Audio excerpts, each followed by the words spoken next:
رات کے گہرے سناٹے میں ایک دروازہ جو کبھی نہیں بند ہونا چاہیے تھا، اور ایک ایسی آواز جو آج تک میرے کان میں گونجتی ہے۔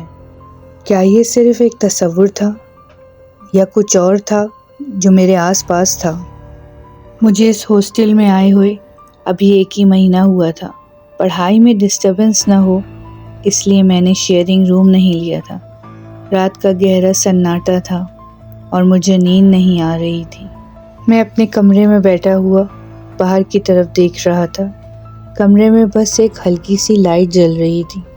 نارملی میں اس وقت تک سو چکا ہوتا تھا، لیکن آج نہ جانے کیوں نیند ہی نہیں آ رہی تھی، کیونکہ کچھ دنوں سے مجھے ایسا محسوس ہو رہا تھا کہ رات کے وقت کوئی میرے کمرے کا دروازہ کھولنے کی کوشش کرتا ہے۔ ابھی میں ان باتوں کو سوچ ہی رہا تھا کہ دروازے کا ہینڈل مجھے گھومنے کی آواز آئی، کہ جیسے کوئی دروازہ کھولنا چاہ رہا ہے۔ میں ہمت کر کے گیٹ کے پاس گیا اور پوچھا کون ہے، لیکن دوسری طرف ایک گہرا سناٹا تھا اور مجھے کوئی جواب نہیں ملا۔ آخر میں نے ہمت کر کے دروازہ کھولا تو دور دور تک مجھے کوئی نظر ہی نہیں آیا، اور میں نے دروازہ بند کر دیا۔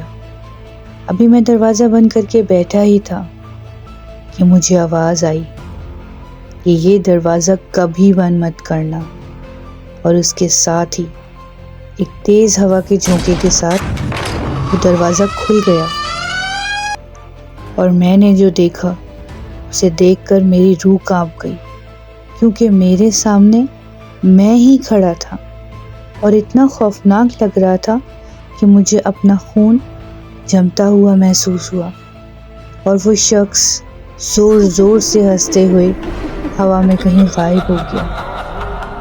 اگلی صبح جب یہ بات میں نے اپنے دوست کو بتائی تو اس نے مجھے بتایا کہ یہاں جو لڑکا رہتا تھا، دم گھٹنے کی وجہ سے اس کی ڈیتھ ہو گئی تھی، کیونکہ وہ ساری رات مدد کے لیے بلاتا رہا اور دروازہ بند ہونے کی وجہ سے کسی کو پتہ ہی نہیں چل سکا۔ اس لیے جو بھی اس روم میں ٹھہرتا ہے وہ اسے دروازہ کھولنے پر مجبور کر دیتا ہے۔ آج بھی اس لڑکے کا ہونے کا احساس اس روم میں موجود ہے۔ میں نے جب یہ سنا تو اسی دن اپنا روم چینج کروا لیا۔